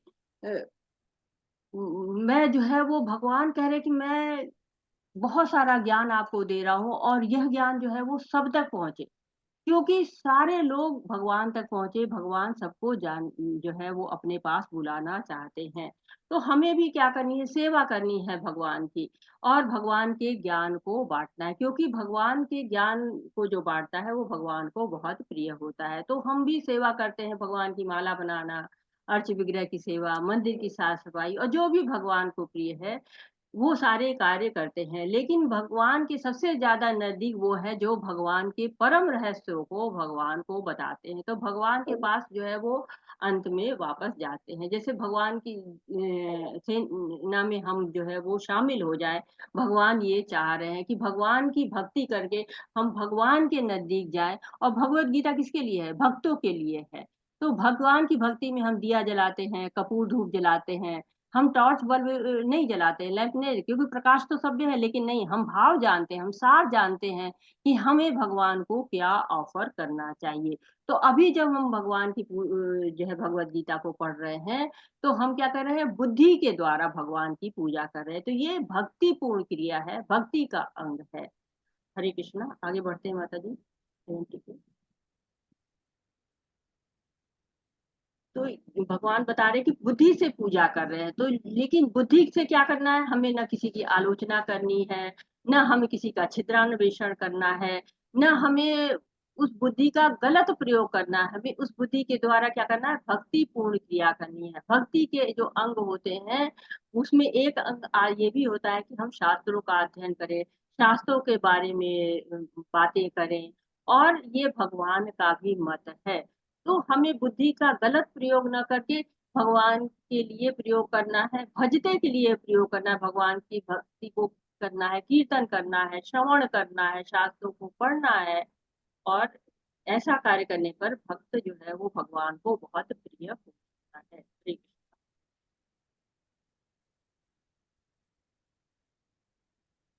और जो श्रद्धा समेत और द्वेष रहित होकर इसे सुनता है, वह सारे पापों से मुक्त हो जाता है और उन शुभ लोकों को प्राप्त होता है जहाँ पुण्य आत्माएं निवास करती हैं। तो कह रहे कि जो नहीं पढ़ सकते हैं वो सुन तो सकते ही हैं, तो ऐसे लोग भी उत्तम लोकों को जाते हैं, जो कि भगवान के उपदेश दे न सके, लेकिन कम से कम पढ़ न सके, सुन तो सकते। तो भगवान की दयालुता है कि जैसे कोई कुएं में गिर जाता है, तो कोई रस्सी फेंके, कहे कि रस्सी को पकड़ के ऊपर आ जाओ, तो कहे मैं तो ये भी नहीं कर सकता। तो कहते अच्छा ठीक है, तुम रस्सी को पकड़े रहो और मैं जो है वो तुम्हें खींच रहा हूँ। तो वो कहे नहीं पकड़ पाऊंगा, ये तो रस्सी ही मुझसे छूटी जा रही है। तो फिर जो है वो भगवान कहते हैं कि रस्सी को कमर में बांध लो, मैं तुम्हें खींच लूंगा। यही कृष्ण कर रहे हैं कि कम से कम सुनो तो, नहीं शास्त्र को पढ़ सकते हो, नहीं शास्त्र को रख सकते हो, सुन तो सकते हो, सुनो तो। और उच्च लोकों को जाओगे, यानी कि वो स्वर्ग की बात नहीं कर रहे हैं कि स्वर्ग में जाओगे, बल्कि और भी ऊपर आध्यात्मिक लोगों की बात कर रहे हैं कि आध्यात्मिक लोगों को जाओगे। हरे कृष्ण। कश्चिदेतच्छ्रुतं पार्थ तैकाग्रेण चेतसा कश्चिदज्ञानसम्मुखः पुनस्तस्थे धनंजय। हरे कृष्णा। श्री प्रभुपाद की जय। श्री प्रभुपाद द्वारा, हे पिता पुत्र, हे धनंजया, क्या तुमने इस शास्त्र को एकाग्र चित्त होकर सुना, और क्या अब तुम्हारा अज्ञान तथा मोह दूर हो जाएगा। हरे कृष्ण। हरे कृष्णा। तो अब निष्कर्ष जो है वो लास्ट स्टेटमेंट एक तरह से कहिए, निष्कर्ष शुरू हो गया है, लास्ट सेशन चल रहा है यहाँ पर। और जब हमने देखा था शुरू में कि भगवत गीता को खजाने का बक्सा कहा गया था, और इसको एक मजबूत कवर, सुंदर कवर के अंदर रखा गया। तो जो मजबूत संदूक का जो ऊपरी कवर था वो कर्म योग था, और निचला कवर क्या था, जो है वो ज्ञान योग था, और बीच में खजाना था भक्ति योग का। तो ये इसमें अब ज्ञान से भक्ति की ओर जा रहे हैं। ये असली खजाना, जो कवर होता है वो केवल आकर्षित करने के लिए होता है, लेकिन जो असली खजाना होता है वो अंदर होता है। तो कभी कभी ऐसा भी होता है कि जो ऊपर का संदूक होता है वो चमके नहीं, लेकिन जो खजाना होता है वो जरूर चमकता रहता है। और खजाने की कुंजी जो है, जिससे खजाना खुलता है, चाबी उसको हम कहते हैं। तो इस जो संदूक के जो है बहुत सुंदर से 2 श्लोक हैं जो इस खजाने को खोलते हैं। और वो जो खजाना खोलने वाले जो श्लोक हैं वो है 65 और 66। मन मना भव मद भक्तो और सर्वधर्मान परित्यज्य। तो अब जो है वो क्या करते हैं, भगवान फलश्रुति देते हैं। फलश्रुति उसको कहते हैं जब ऋषियों के द्वारा जो है वो हम सुना जाता है या प्रचारित किया जाता है, तो उसके बदले में कुछ फल मिलता है। उस फल की बात यहाँ पे हो रही। जब हम पूरा कोई भी शास्त्र पढ़ते हैं, तो अंत में उससे क्या लाभ होगा इसके बारे में हमको पता चलता है। तो अब जो श्लोक जो चल रहे हैं 65 और 66 श्लोक तो हमारे खजाने की चाबी थे, और 67 और 68 में हमको भगवान की महिमा, भगवान के ऐश्वर्य को बांटने की बात हो रही है। और 69 तक है कि इस ज्ञान को समझो और समझाओ। 70 था कि ज्ञान को पढ़ो, 71 था कि ज्ञान को सुनो, और इसके साथ ही क्या होता है कि एक तरह से बता रहे भगवान की इसको अगर हम तुम सुन लोगे तो क्या होगा, क्या फल मिलेगा। क्या बताया था 71 में भगवान ने? जो श्रद्धा होकर हमें देश रहित होकर सुनता है वो सारे पापों से मुक्त हो जाता है। सारे पापों से मुक्त हो जाता है और मेरे धाम चला जाता है। लोकों में जाएंगे। जहाँ पुण्यात्माएं निवास करती है। प्राप्त होता है, उच्च लोगों को प्राप्त मेरे करता धाम को है, ये भगवान बता रहे हैं। अब सब हाँ जी जी, हरे कृष्णा जी बताइए मतलब। अर्जुन वाचा नष्टमोहस्मृतिर्लब्धा तत्प्रसादान्मयच्युता स्थितोऽस्मि गतसन्देहः करिष्ये वचनं तव।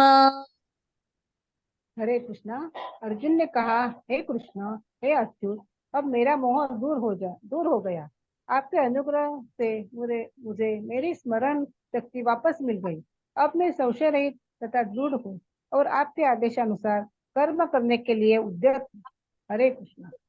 हरे कृष्णा। तो जो 72 श्लोक था उसमें भगवान दो प्रश्न पूछ रहे थे कि क्या तुमने इस शास्त्र को एकांकित होकर सुना, और दूसरा पूछा कि क्या तुम्हारा अज्ञान तथा मोह दूर हो गया।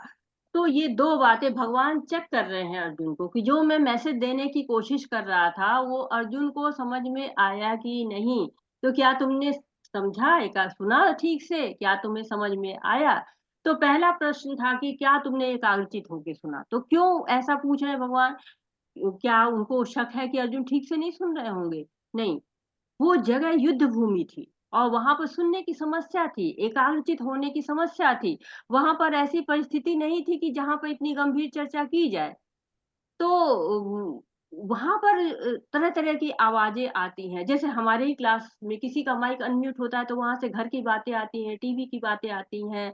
तो क्या होता है, हम समझ नहीं पाते हैं, हम उस चीज को नहीं, क्योंकि कई लोग साथ बोलते हैं तो समझने में समस्या आती है। तो जहां पर 18 छोड़ी सोना है तो सोचिए क्या स्थिति होगी, वहां तो इतनी सेना है। तो हम भी पूछते हैं ना कि क्या आप समझ पाए, कि क्या आप लोग सुन पाए। उसी तरह से कृष्ण पूछ रहे हैं, क्या तुमने एकाग्रचित होकर सुना।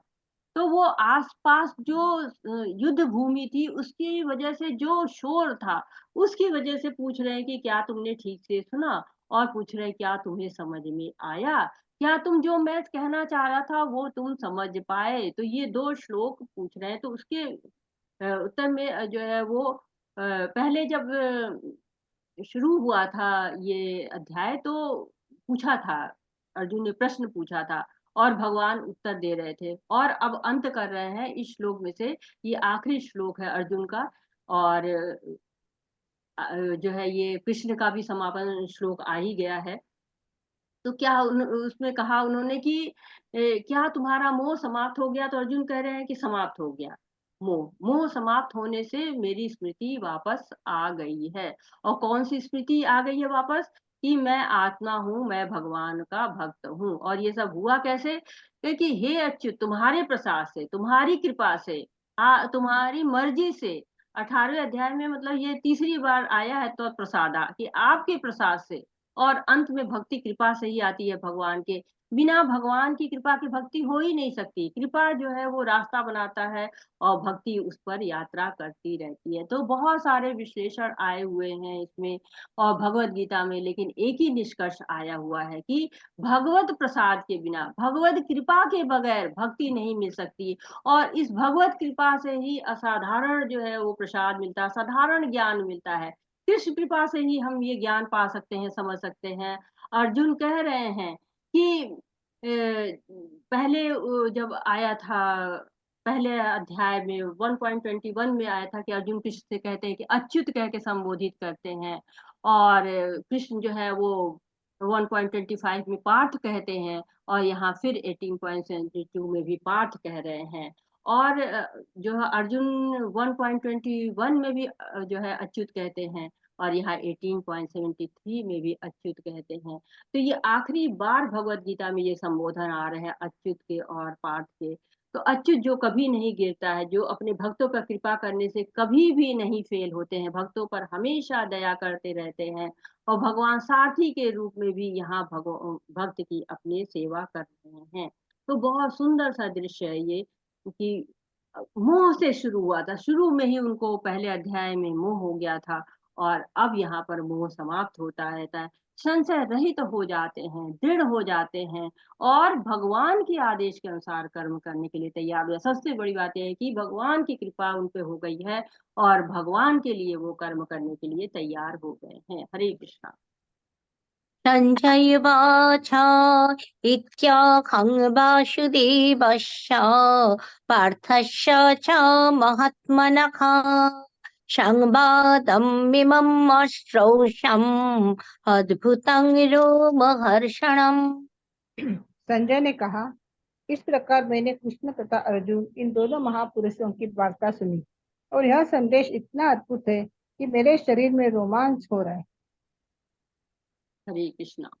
तो हरे कृष्ण। संजय, हाँ जी, कह रहे हैं कि ये संजय की अब बातचीत आ रही है। ये बातचीत में जो है वो अर्जुन और कृष्ण की बातचीत हो रही थी। ये एक भाग था। भगवत गीता में जो है वो दो लोग की बातचीत होती है, अर्जुन और कृष्ण की। और लेकिन शुरुआत कहाँ से होती है? धृतराष्ट्र से और संजय की बातचीत से। मेन बातचीत कृष्ण अर्जुन की है, लेकिन स्टार्टिंग जो है वो धृतराष्ट्र और जो है वो संजय की होती रहती है। तो धृतराष्ट्र पूछ रहे थे कि धर्म क्षेत्र कुरुक्षेत्र, तो वहां पे जो है वो जब बात पूछते हैं कि धर्म क्षेत्र में और कुरुक्षेत्र में क्या हो रहा है, और संजय पूरा वृतांत बताते हैं। अब संजय क्या है, निष्कर्ष बता रहे हैं। और जो बहुत सुंदर वार्तालाप कृष्ण और अर्जुन के बीच में हुआ था, तो महात्मा शब्द का प्रयोग, भगवान के लिए भी महात्मा शब्द का प्रयोग कर रहे हैं, और भक्त के लिए भी महात्मा शब्द का प्रयोग कर रहे हैं। और पहले जो है कृष्ण भगवान ने भक्त के लिए महात्मा शब्द का प्रयोग किया था कि बहुना जन्मना मनते ज्ञानवान मा प्रपद्यते वासुदेव सर्वमिति स महात्मा सुदुर्लभा। लेकिन यहाँ पर महात्मा का अर्थ महान आत्मा, भगवान जो है वो परम आत्मा है, और जो अर्जुन है वो आत्मा है। तो अर्जुन भी आत्मा है, लेकिन वो भी ग्रेट सोल है, लेकिन सुपर ग्रेट सोल नहीं है, परमात्मा नहीं है, शुद्ध आत्मा है। तो अर्जुन भगवान के संदेश को अच्छी तरह समझ जाते हैं, और भगवान को समर्पित हो जाते हैं, और भगवान की शरणागति हो जाते हैं।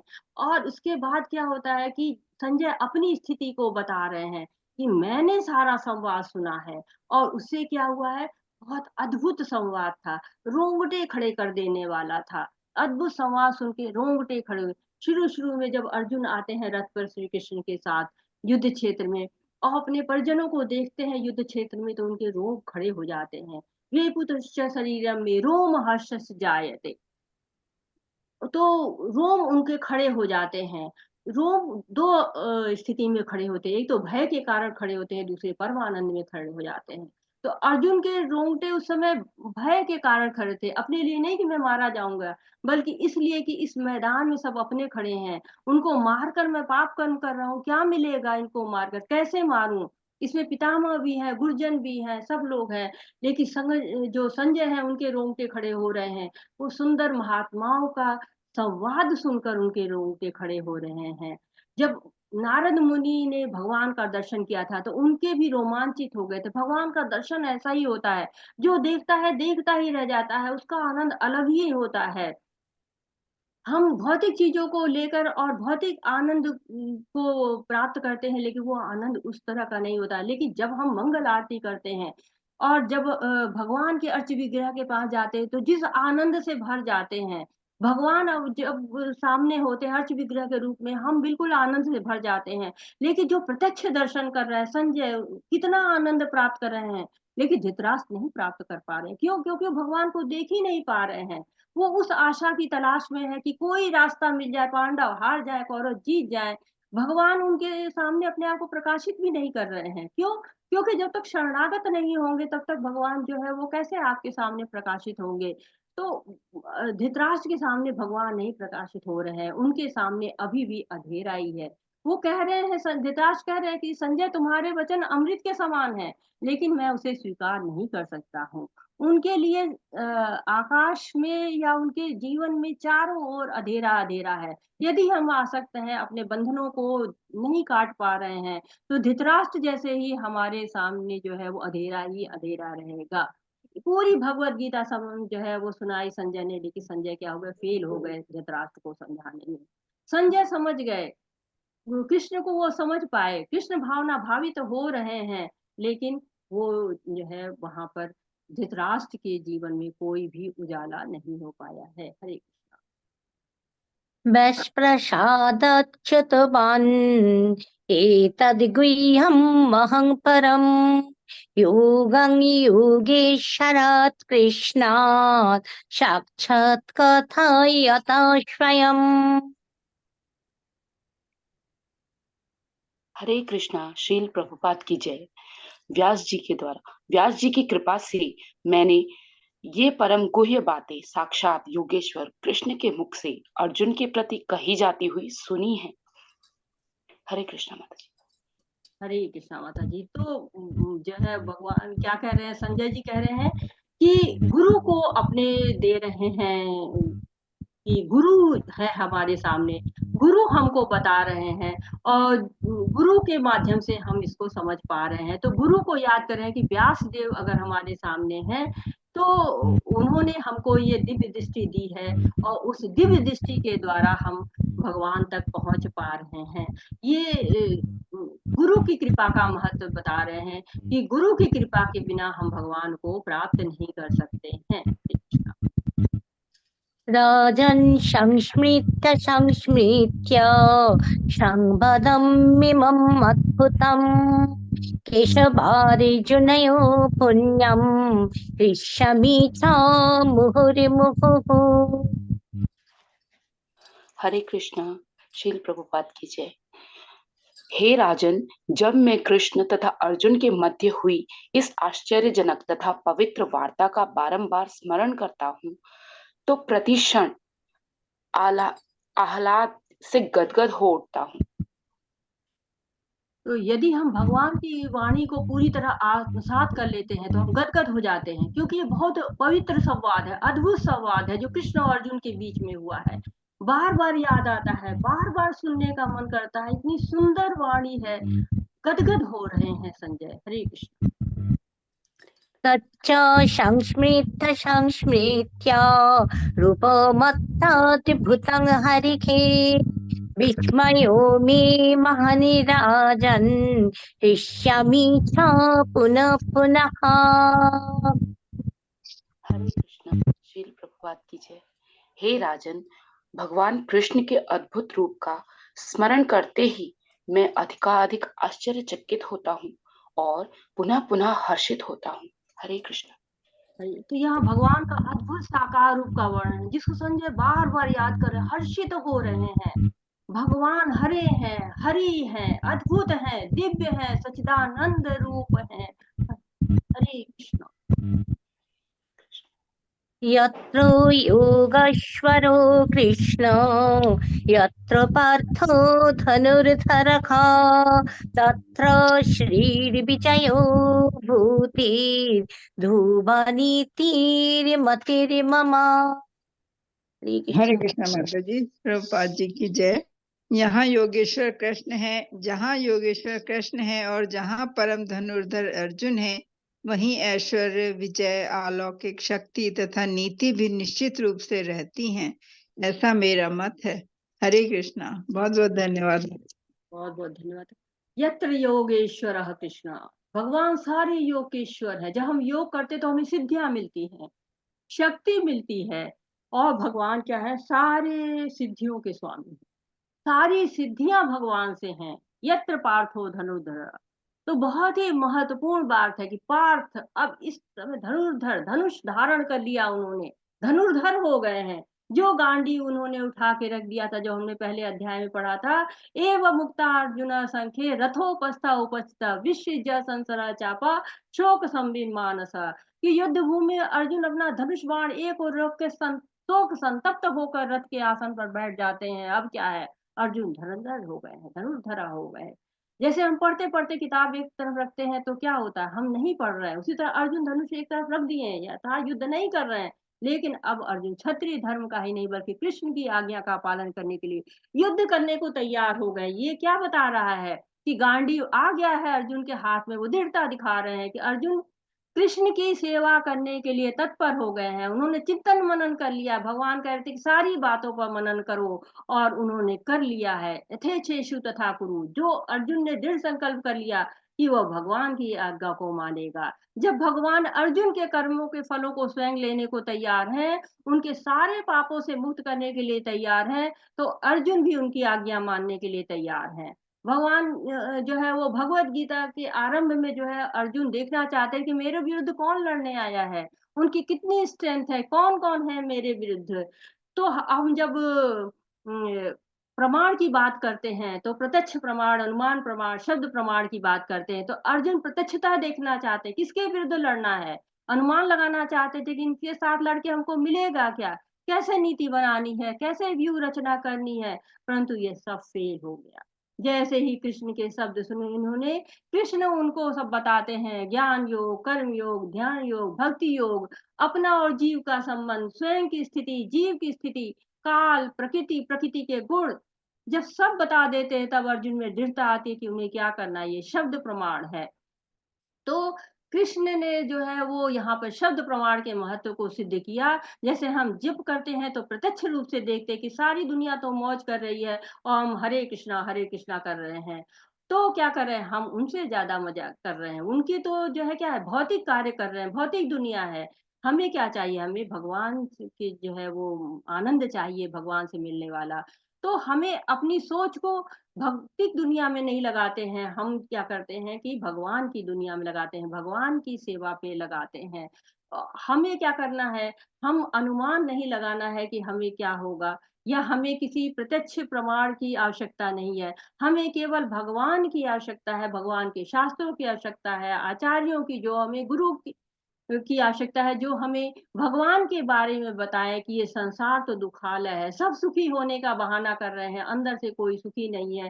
तीन तरह के ताप यहाँ पे, आदि भौतिक, आदि दैविक, आदि आध्यात्मिक जो है वो ताप हैं।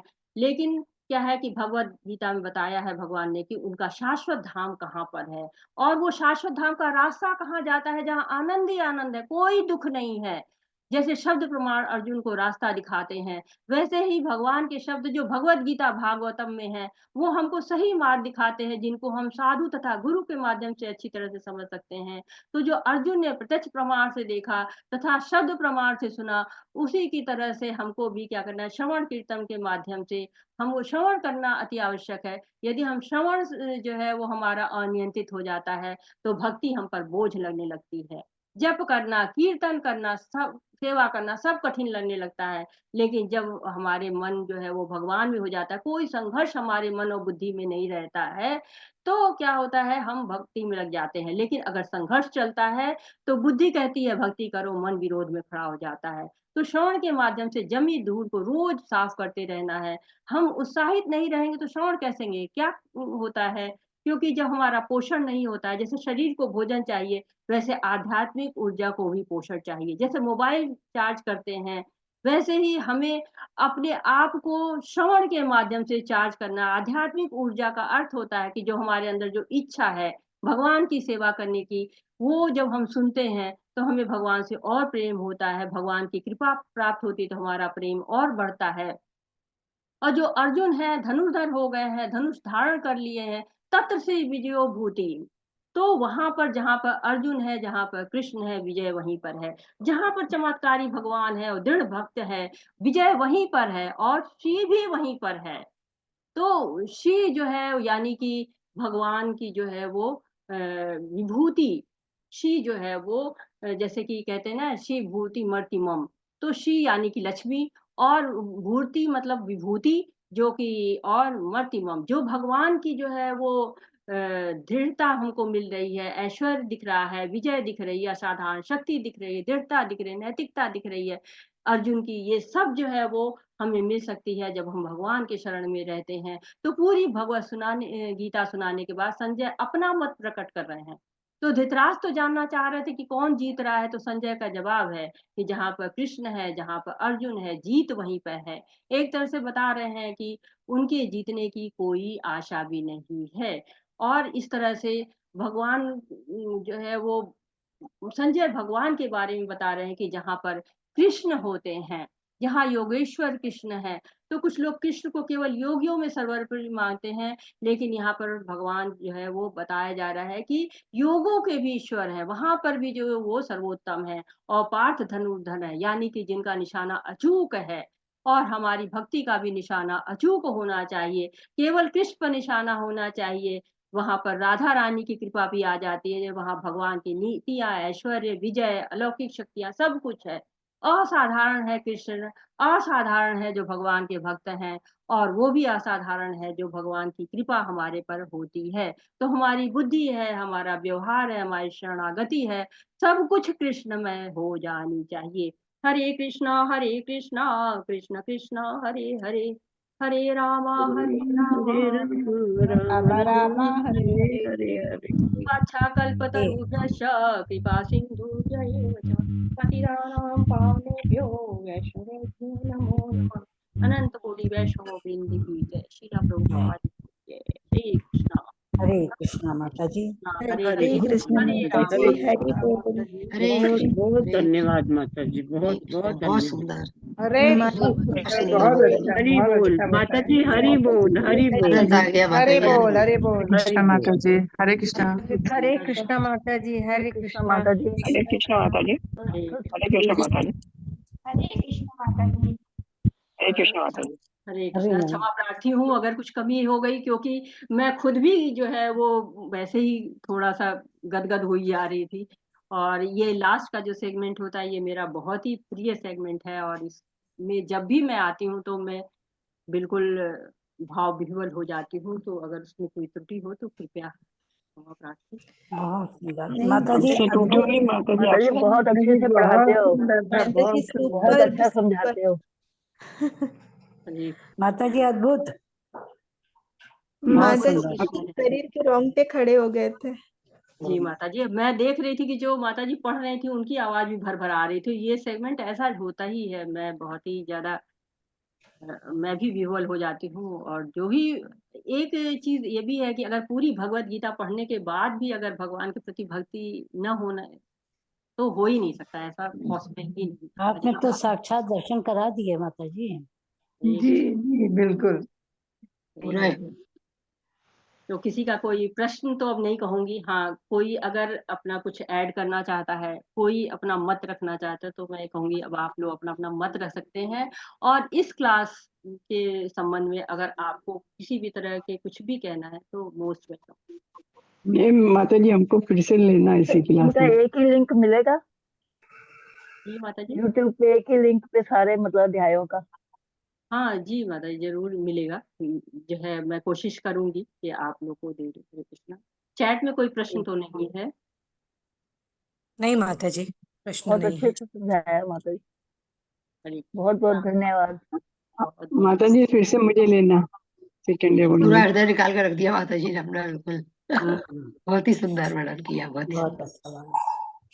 भगवत गीता पढ़ के वाकई में आनंद ही आनंद हो मैं गया। माता जी खुद बहुत बताने मेहनत वालों की करके वजह आती से हैं। आनंद है। अपने आप आनंद नहीं आया तो आती, अपने आप पढ़ो तो इतना नहीं आएगा। माता जी खुद बहुत मेहनत सुंदर, करके हाँ। आती हैं पूरी तरह पढ़ाने के लिए अच्छे से। हरे कृष्णा। तो जो है अब माता जी आप 15 दिन के बाद आएंगी?